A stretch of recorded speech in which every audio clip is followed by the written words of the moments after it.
Hey everybody, welcome back to Number One Leading Ladies. This is a podcast by women for women where we focus on working with each other instead of tearing each other down, or building each other up instead of tearing each other down.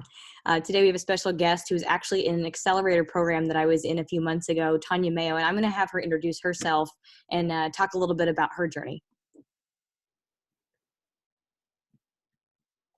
Hi, everyone. My name is Tanya Mayo. Thank you so much, Kaylee, for having me. Kaylee and I were in the cohort together, and actually we were paired up as buddies. And that was fun because the way that we motivated each other was we had little tiny wagers, like if you don't get it done, you owe me a Jamba Juice. So that's a fun little tidbit about Kaylee. In case you don't know, she will do anything for the competition, for the win. As Kaylee's mentioned, my name is Tanya. I have a small boutique consulting firm that my business partner and I have been running for the last, 12 years now.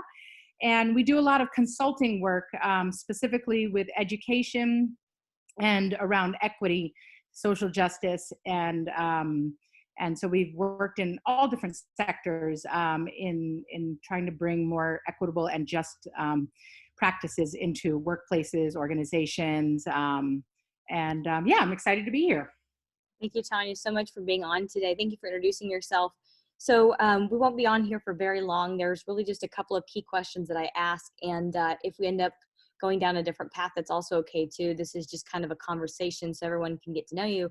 Number one, leading ladies, we usually like to talk about and this is actually going to be perfect, I think, for our conversation, the path of getting to some traction. So, for example, when you get started, if it was, me, and we're talking about getting started by, putting everything on a credit card, or if you're living with your parents, or, if someone in your family had to support you, and then getting to that point of what it really took to start and then get to actually seeing some traction. What did that process look like? What did it take? Yeah, that's great. I actually, I think many of us, right? Like I took lemons and I made lemonade. And why I say that is that I had been laid off. I had a really good, stable job. I was working for the San Francisco Department of Children, Youth, and Families, and I was the director of training and capacity building. And this was about 12 years ago, and there was an economic downturn. I got laid off, and so I went on unemployment for the first time in my life. Luckily, working for the city, you continue to have health benefits. So I was in a pretty stable position, but definitely not financially where I wanted to be, and and didn't feel sort of like productive. And I had a good friend who had just started doing consulting, and she said, let's do this together. Let's go in on it as a team. And she said, we may not make any money in the beginning, but let's see if we can get some traction. And so what I had was the opportunity, because I was receiving unemployment, to not feel like the whole rug had been ripped out from under me, and I could actually take a risk. And that's just what we did. And I had met a woman by the name of Marcia Ardress, actually, who was working for a foundation at the time, and she was really looking for some folks to start doing some more work around character education. And initially, like, the conversation was, so what does character education actually mean when we're talking about Black and brown kids in the inner city? And for us, it really means like building character from the inside out and from the ground up, rather than sort of these character values being imposed on young people and them having to live up to some standard that maybe isn't in alignment. And so she took a risk on us. She said, I'm going to invest $50,000, and most of that money went towards the programming, but it gave us an opportunity to build some traction. And, in the beginning, and this is what I would say to other young entrepreneurs, and especially women entrepreneurs, is that, I think there were two things that we did early on. One was we always gave them 10 and charged them 5. And so in the beginning, we always said, give them a little bit more or a lot more than they're expecting, because we're building up our reputation and we're building up our, our brand and our identity. And knowing that also what we're doing is we're having an opportunity to build frameworks and to build training series that we'll be able to replicate multiple times over. And we'll still be able to charge clients down the line the same price, but we'll have less work to do as we move forward. And so I think that was kind of the number one sort of strategy that I think helped take us really far.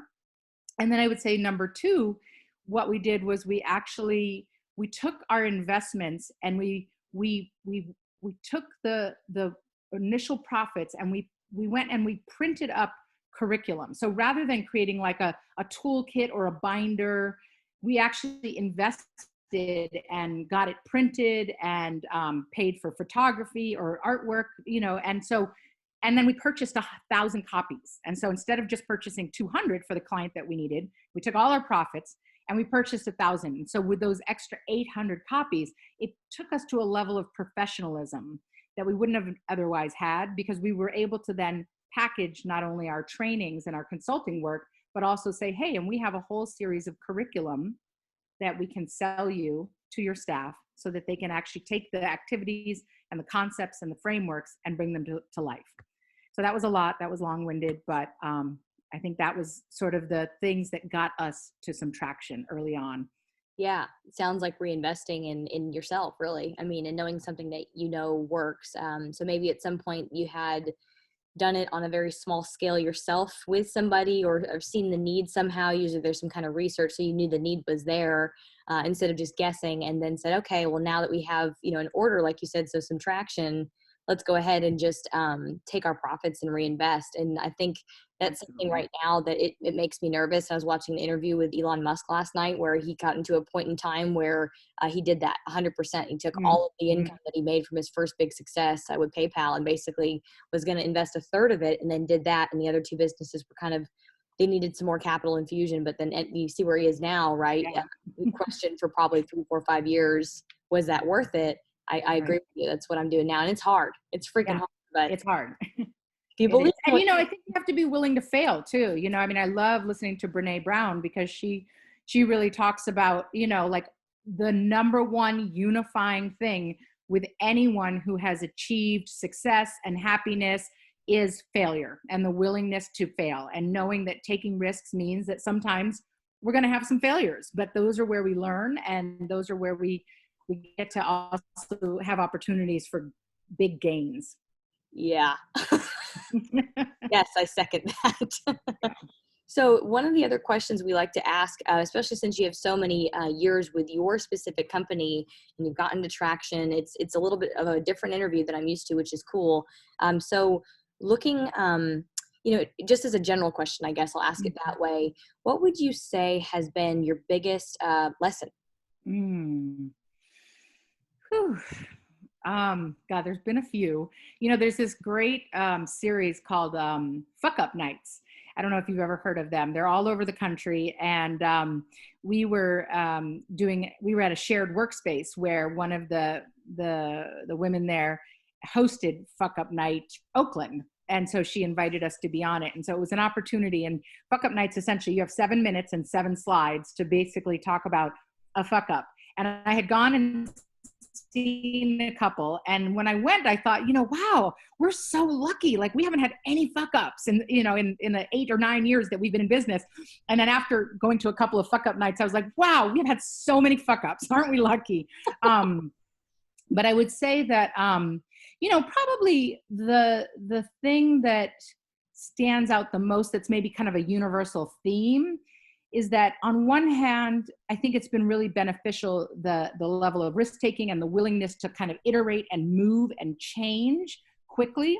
And so I don't want to dismiss that as being a positive, but I will say that there have been many times when I think it would have behooved my business partner and I to pause a little bit more. And so I really want to say that this is advice for those who have a tendency to sort of move quickly and be willing to always sort of like change the script. Because if you're not that type of person, then I actually would encourage you to lean into that a little bit more. But I think for her and I, we just kind of thrived off of change and newness and wanting something different. And I think there's some times where it would have benefited us to listen to some of our colleagues and our coworkers and friends who said, maybe you want to slow it down a minute, or kind of rethink this, or do a little bit more research. I think there's been a handful of times where we've kind of leaped and sometimes it's worked out really well. And sometimes we've lost, $200,000 as a result of it. But I think that if we had slowed some things down and thought it through, there would be a couple of instances. And the one I'm thinking of in particular is we made this decision to shift our whole model to holacracy, which was something that my business partner had read about and we both got kind of geeked out on. And we did it literally in like a 2-week turnaround. Like we're going to, take everybody's salary up, make them all managers, change our whole kind of structure. And I think it was too fast. I think it was too fast. And I think it had negative impacts on us financially, but I think it also impacted our, the employees who went through that process and weren't ready to move as quickly as we were. Yeah. So kind of sometimes slowing it down a little bit. Is that? Yep. Slowing it down, thinking it through, talking to a few more people. Yeah. Yeah. You don't know what you don't know, but Yes.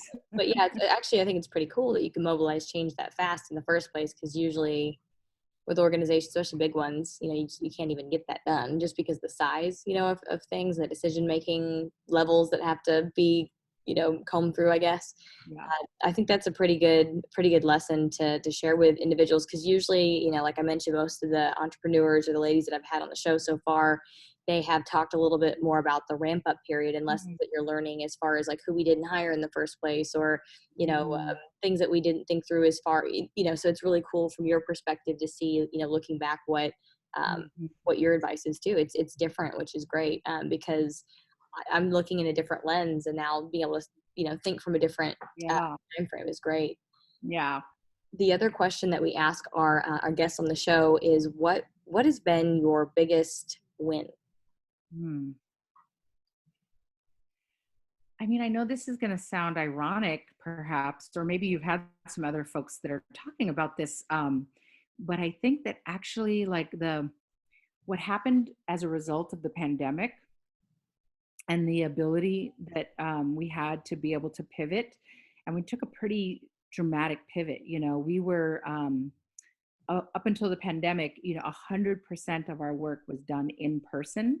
And we were doing experiential kind of hands-on trainings with lots of like posters and PowerPoints and, sort of interactive stations where people and activities where people would get materials and have to figure out a puzzle that would then become sort of a parallel to what was happening in the workplace that would allow for kind of a somatic feeling to be unleashed. And so we had built an entire model of learning that was really based on kind of this in-person connectivity.